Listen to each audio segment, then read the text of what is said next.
we're now jumping into section 2.4. Okay. The good news is we've already done the first 2 pages of it. We've already introduced the ideas, but I want to go through them again. Okay? Because I found that 2.4 and 2.5 are some very confusing sections for students. Okay? It's unfortunate that 2.4 and 2.5 go back to back because they look similar, but they are completely different topics. The symbol infinity is going to show up in both of them, but they are completely different topics. Okay? So pay close attention as to where this symbol infinity shows up as we're talking about these limits. Okay?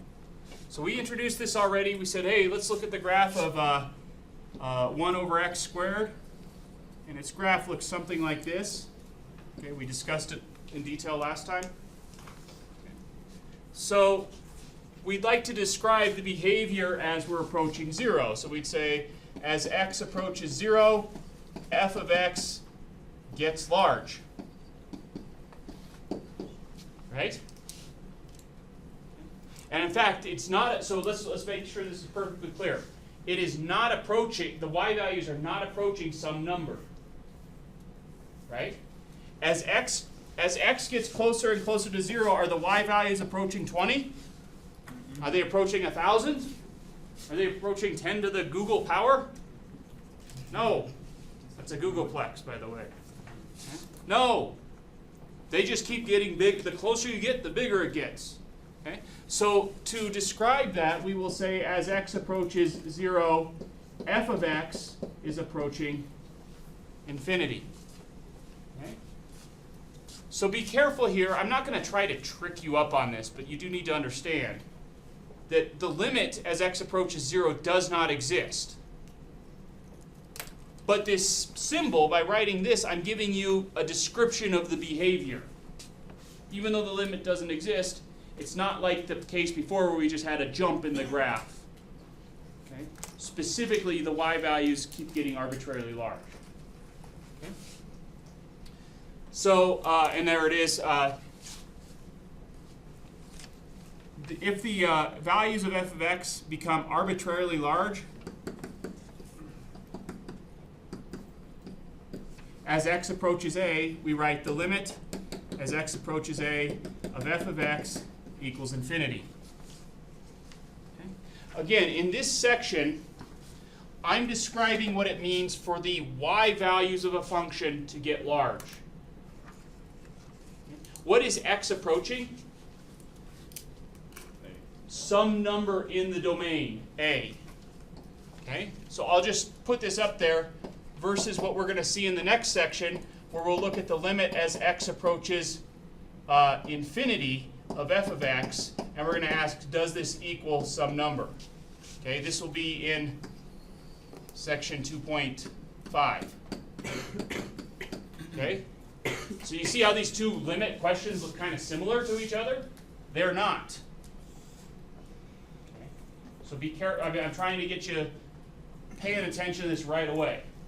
Okay? Because I found that in the past, students just get these two ideas completely crisscrossed. Okay. Similarly, if the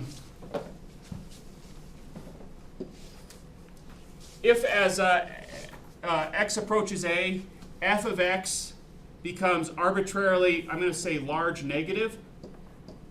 I'm sure there's a better way to say this, but I've not thought of it, or not taken the time to think of it. Okay. What I mean by that is they get more negative than negative 1,000. They get more negative than negative 1,000,000. More negative than negative, think of the biggest number you can. Okay?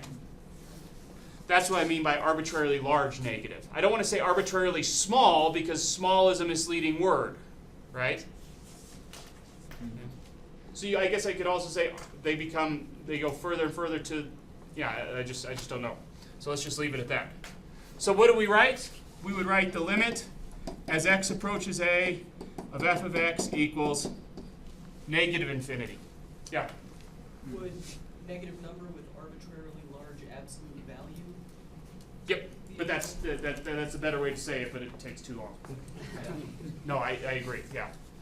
Become negative with a large magnitude, yeah.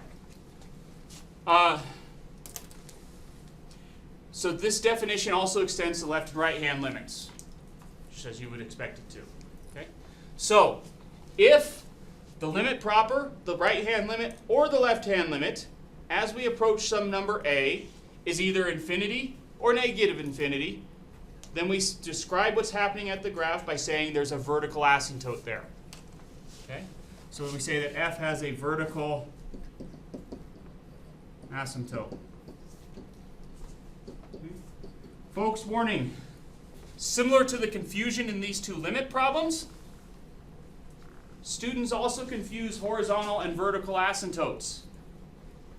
I know they don't confuse the word, they know the word vertical means up, down, horizontal means left, right. But what I'm saying is, where you get a vertical asymptote, what causes a graph to have a vertical asymptote is completely a different idea than what causes a graph to have a horizontal asymptote. They are two completely different topics. They're not at all related.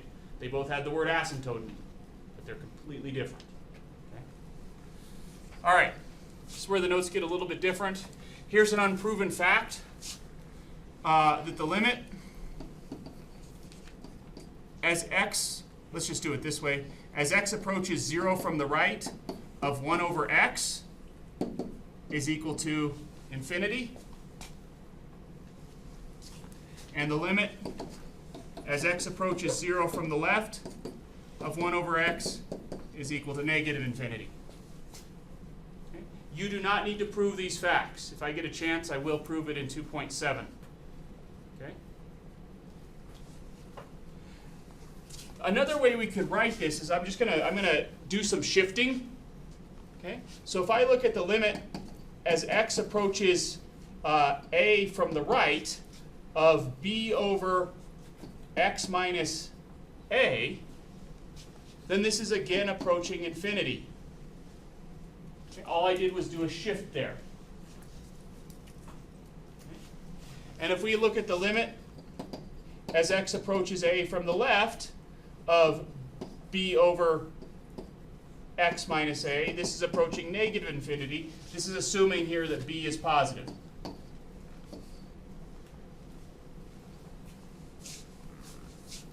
Okay. All right. How do I sum up these facts? This is the way I want you to think about it. Let's say a is the number 3. Okay? X is approaching the number 3 from the right.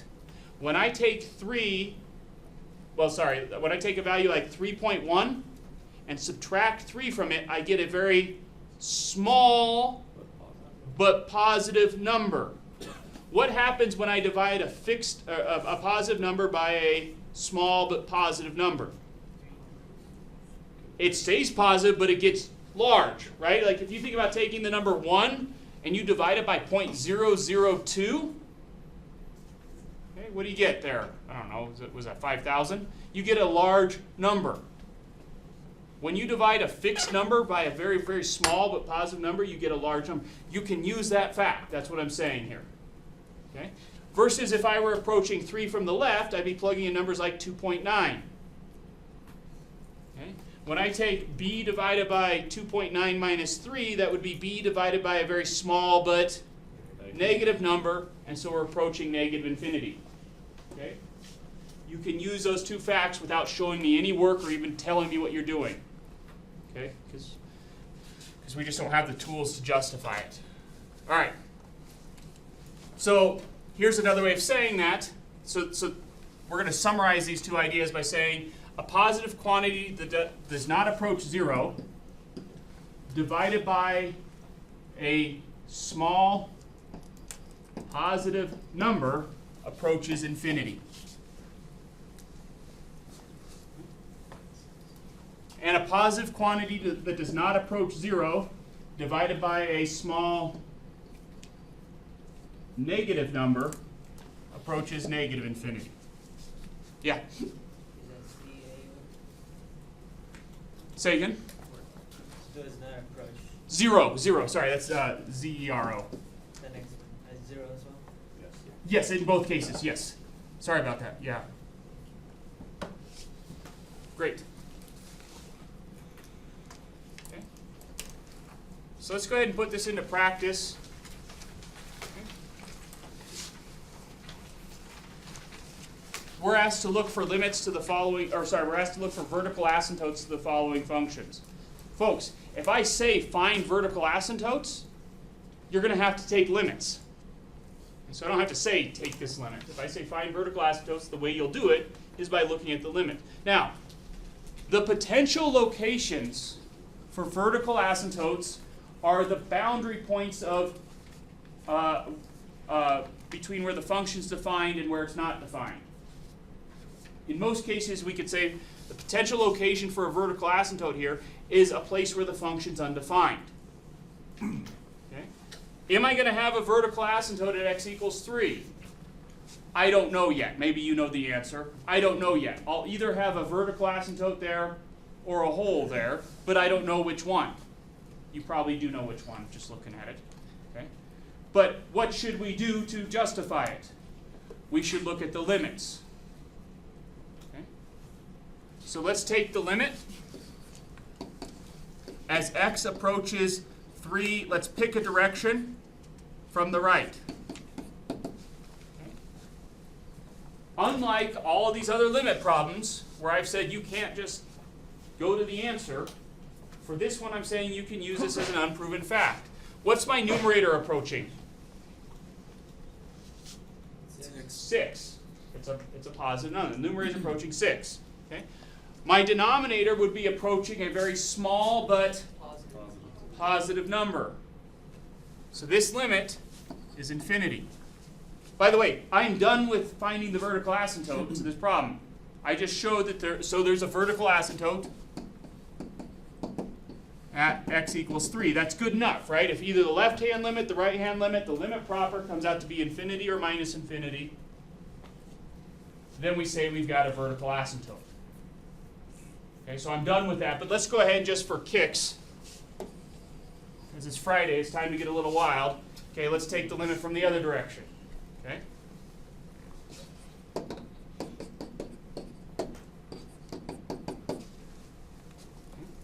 My numerator is still approaching what? 6. Okay? My numerator is still approaching 6. My denominator is approaching a very small but negative number, so this would be negative infinity. Okay? By the way, the limit proper doesn't exist. I could say lots of things about these problems. I'm not going to write everything we can say about it. The limit proper doesn't exist. Nonetheless, any one of these limits coming out to be infinity or minus infinity is enough to say there is a vertical asymptote at x equals 3. Okay? Let's look at B. Okay. So for B, where's the potential location for a vertical asymptote? 3 again, right? So the potential locations are the exclusions in the domain, or if it's a, there's a whole range of a whole string of whole interval of numbers that aren't in the domain, it would be the boundaries of those that you would be checking as potential locations. Yeah. You want to change that problem? Yeah. So I'd like to go ahead and put the minus sign up there, just so if the minus sign's in a clear spot. Okay. So minus sign's up there. Okay. So if we look at the limit, as x approaches 3 from the right of g of x, again, folks, for these problems, you don't have to show me any work. Okay? I know that for you, looking at this is a limit problem. The last problem was a limit problem. The problems 3 ago were limit problems, and I said, you must show me your work for these. I need you to kind of determine what the differences are. Okay, you have to have worked enough examples to be able to tell what the differences are. Because I don't require you to show me any work for this, because it's just the argument that we made. It's the one we talk aloud to ourselves. Okay? What's my numerator approaching? Negative 6 in this case. Okay. My numerator is approaching a negative number. And what's my denominator approaching? Positive. Small but positive. So where are we approaching? We're approaching negative infinity. Why? 'Cause, this part's blowing up to infinity, but then the sign on it will be negative because the negative in the numerator. Okay. Let's look at the limit as x approaches 3 from the right. That's from the left. Oh, thank you, from the left.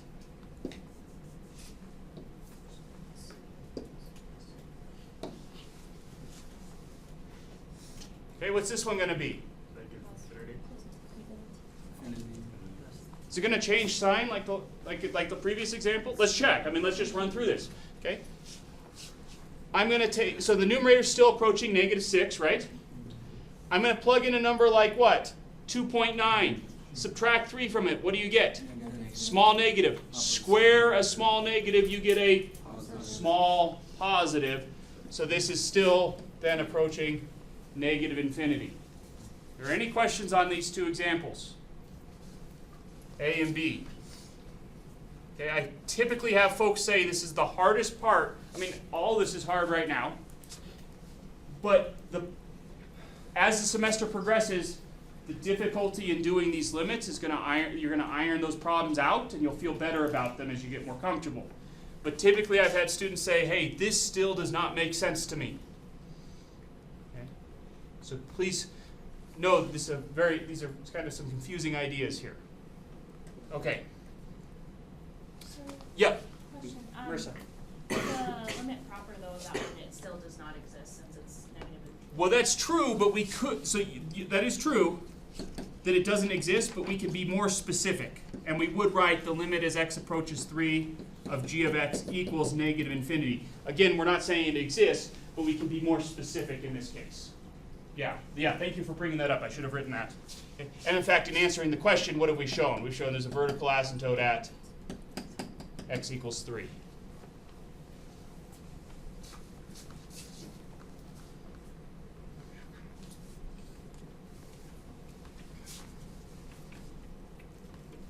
All right. Letter C here. Let's think of letter C as a fact you may use going forward. Okay? So again, I'm not going to prove it for you, but you don't have to prove it either. Okay? So you can use this as a fact going forward. If we look at the limit as x approaches 0 from the right of h of x, we get negative infinity.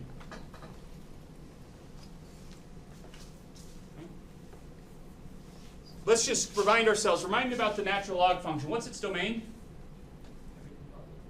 All positive. The only thing you can evaluate in a natural log is a positive number. Its domain goes from 0 to infinity. Where are the potential locations for a vertical asymptote? At the boundary between where it's defined and not defined. So 0 is a potential location to have an asymptote. Okay? When we explore it, by approaching from the right, we would find that it's negative infinity. Okay? I'm not going to prove that one for you. We could, and again, this isn't usually sufficient, but I just told you, you may use this going forward. You can see that as we approach 0 from the right, our y values are just getting more and more negative.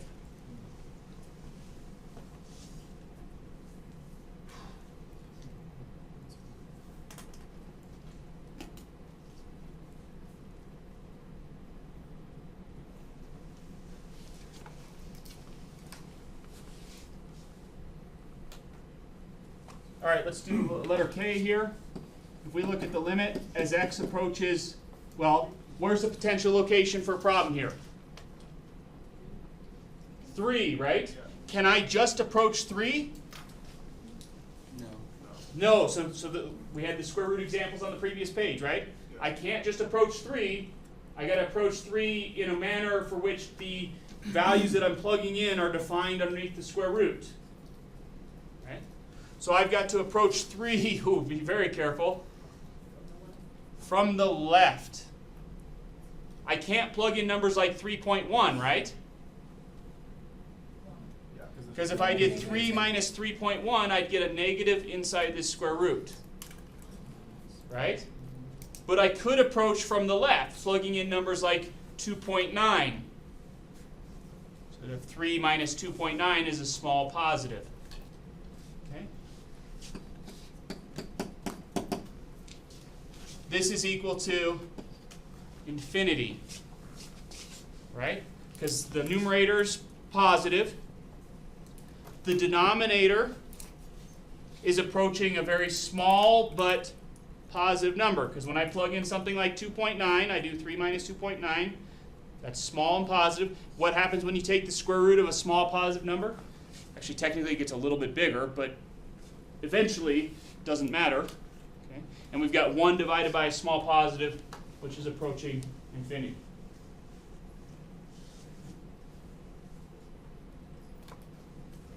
And again, that was rationalizing it. We sort of rationalized these problems based on these two facts. Okay? You don't have to prove them. There's no work that you need to show. Is that why for section C or 8C, you can't do the limit x as it approaches 0 from the left? Exactly. We could not approach. Yeah. So we never. So if we did write it, the limit as x approaches 0 from the left of h of x, it does not exist. And that's because you can't plug, because you don't have domain values to the left of 0 to approach it. So the question doesn't even make sense. Yeah.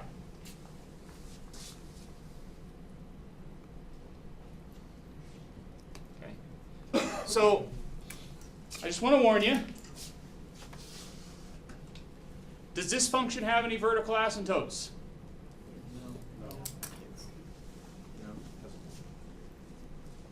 So there is a potential location for a vertical asymptote. What is it? 1. Let's explore what's happening there. Let's look at the limit as x approaches 1 of x squared minus 1 over x minus 1. Well, that's equal to the limit as x approaches 1 of x plus 1 times x minus 1 over x minus 1. We've done this one a couple times now. This gives us the limit as x approaches 1 of x plus 1. This is a nice polynomial function, and I may evaluate it through direct substitution. So I get 1 plus 1 or 2. Okay. Folks, I can see somebody get into trouble on this problem, even though it's actually kind of the classic traditional problem. They might say, oh,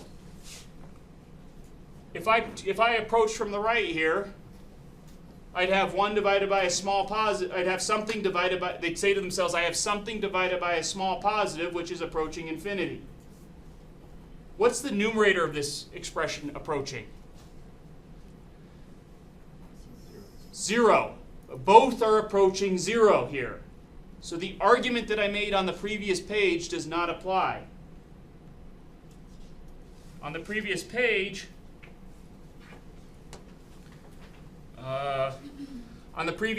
we said a positive quantity that does not approach 0 divided by a small positive.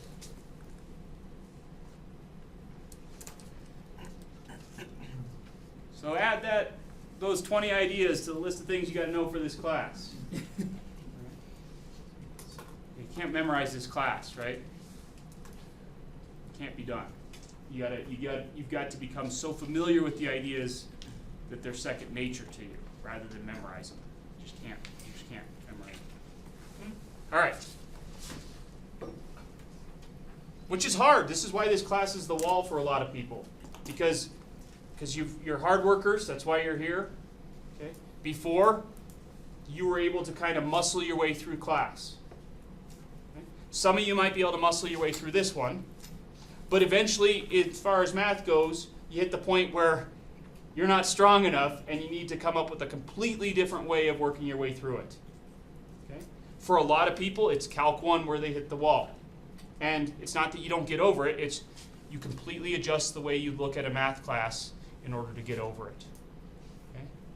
For a lot of people, it's Calc 1, that's why this class is so hard. Okay?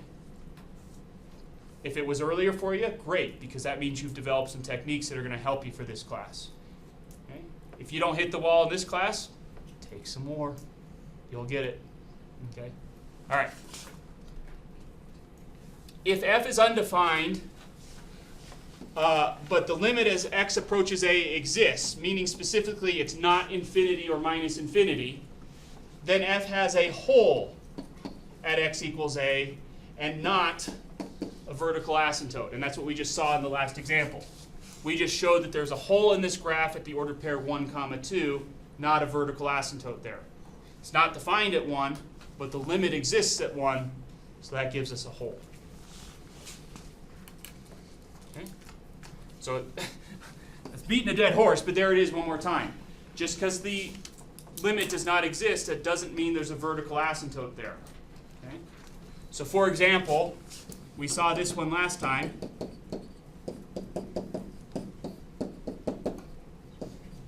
We said this particular limit didn't exist. That doesn't mean we've got a vertical asymptote. If you recall, we had a jump in the graph there at 3. So the limit didn't exist, but we didn't get a vertical asymptote.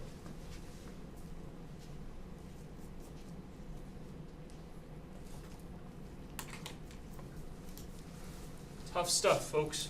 All right, let's just practice a couple of these, make sure we get the idea down. The limit as x approaches 2 in this function.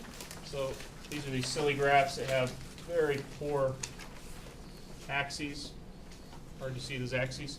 What's the limit as x approaches 2? Negative infinity. The limit as x approaches 5? Positive infinity. What's the limit as x approaches? Be careful here. You got negatives, you got approaching from the left. As we approach 3, coming from the left. Remember, this is the direction of approach. Okay, it's not where negative 3 is. It's coming from the left. That gives us negative infinity versus this one gives us, I think it gives us, this is the limit as we approach from the right. If I had asked what is the limit as x approaches 3 of r of x, then the answer would be, who said that earlier? Does not exist. Does not exist, if it was the limit proper. I didn't ask that, I could have. Okay. X approach negative. I've lost count today. Thank you. Negative 3.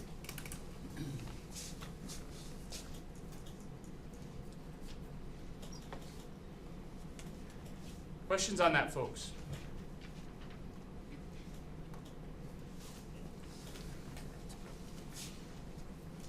Okay. So what are the equations of the vertical asymptotes? Well, this is sort of a leading question. We've got one at x equals negative 3. We've got one at x equals 2. We've got one at x equals 5. Okay. Folks, if I ask you for it, well, I will always ask you for an equation of a vertical asymptote. I won't say give me the vertical asymptote. I'll say give me the equation. So please write x equals with that. Don't just tell me 5 and 2 and 3.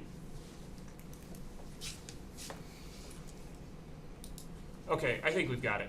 We're not going to do any more of those. Let's see if we want anything from here. Yeah.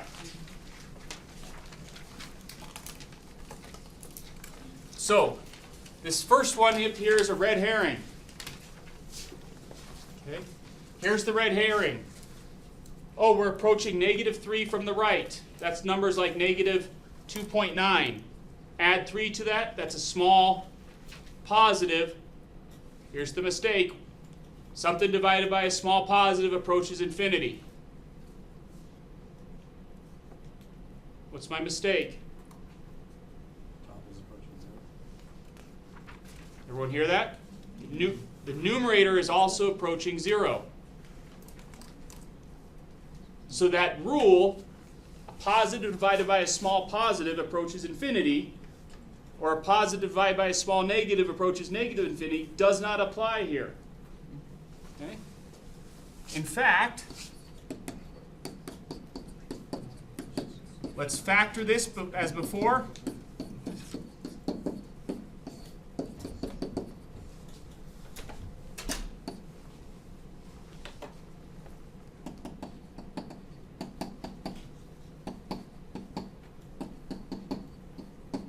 We can now evaluate this through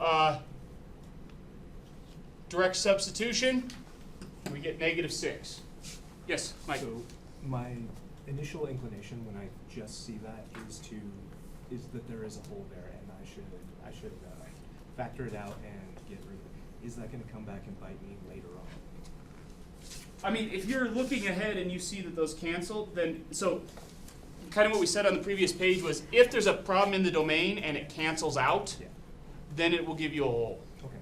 So that's okay. That's an gonna okay hold reasoning. through the entire class. What's that? That's going to hold through the Wait. entire class. Let's say this, okay?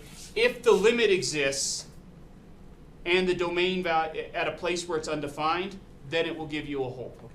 That will hold for the whole class. I can't say about the other one. Yeah, just I don't because know. that's my natural inclination. Yeah. Is when I see that, I'm like, ooh, a hole. Now let's look at this one. Okay. We're going to approach -3 from the right of this expression. What's my numerator approaching? No? I think my numerator is approaching -1, right? What's my denominator approaching? It's approaching 0. How? It's going to be very small, but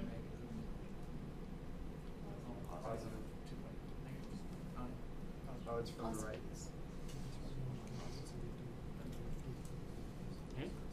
so the numerator is approaching -1.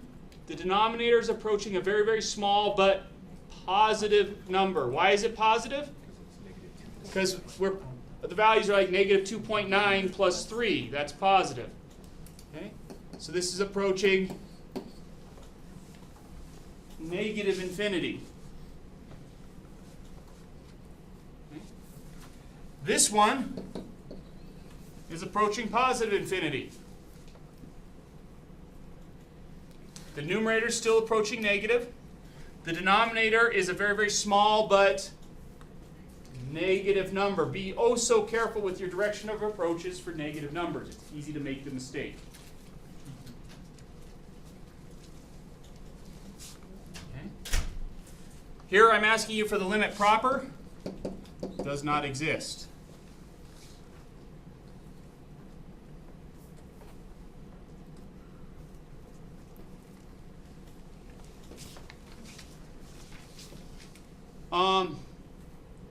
I don't know why I picked from the right here. I could have just approached 3 because of that x squared. It doesn't. No, oh, it does have to come from the right. Never mind. That's right. That's right. Okay. So this one, the expression inside the square root is approaching what? Yeah, I guess we should be a little careful on this one. We don't know how to do this one. We can't do this one yet.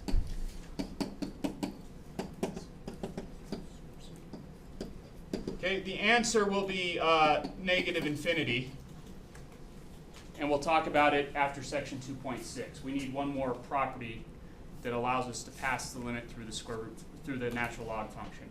We don't have that one yet. So that's sort of in the wrong spot. Okay.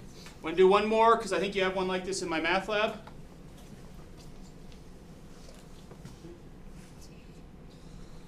Folks, it is very much in your interest to have your trig curves memorized. I definitely have sine, cosine, tangent, and secant memorized right away. You could shake me from the depths of slumber, and I could draw them for you. Cotangent, a little slower. If I were in this class, though, I'd get it memorized for the rest of this class, right? But let's talk about how to answer this if you've forgotten, okay? So it's in your best interest to spend some time getting familiar with these trig functions. Okay? So if you were looking at the graph, you could just go ahead and answer this question. Okay? But let's go ahead and see what we can do without looking at the graph. What's the graph? Well, what is the cotangent? We can think of the cotangent as the adjacent over the opposite, right? Or put another way, there was a property where we said, hey, that's the same as the cosine of x over the sine of x. That feels like a lie. That is a lie. It is the what? It's the sine of x. the sine of x over the cosine of x. I might have misspoke earlier when I gave you the ratio as well. Sorry, folks. I should have just written it, not talked about it. Here it is.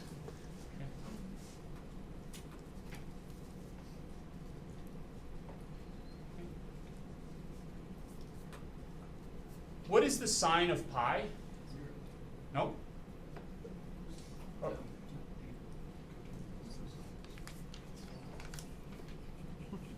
No, I had this right before. Cosine over sine. Yeah. Holy smokes, folks. Don't doubt yourself. Holy smokes. Sorry about that. It's the cosine over the sine. I'm sorry. Yeah, Sean. I don't know if it'll help anyone else, but I always remember the cosine over sine with the co on the top. Ooh, that's good. Yeah, that's helpful. Yeah. Okay. Sorry about that, folks. What is the numerator approaching? -1. The numerator is approaching -1. What's the denominator approaching? 0. It's approaching 0, but how? Okay. So this part we actually do have to return to the graph. Right, here's my sine curve. So we're approaching, so let's see here, we're approaching pi from which way? From the left. So here's pi right here, and we're approaching it from the left. So it gives us a small but what? Positive number. Okay. I'm sorry. I'm going to draw the sine curve a little bit bigger over here. Okay. So we are approaching. Here's pi, and we're approaching it from the left. So the sine of pi is approaching 0, but it's a very small but positive number. Cosine was approaching whom? -1. So it's -1 divided by a small positive number. So we're approaching -infinity.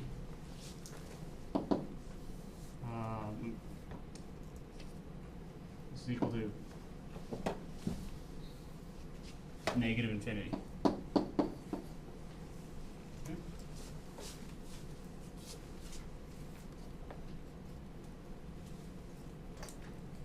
All right, I think we'll leave it there, folks. I'll let you try these other two problems, see what you get.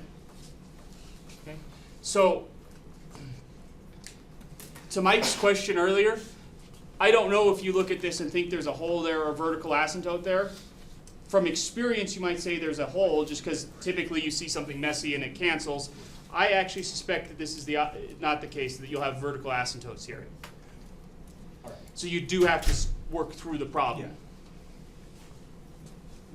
But we'll find out. I'll let you find out on your own.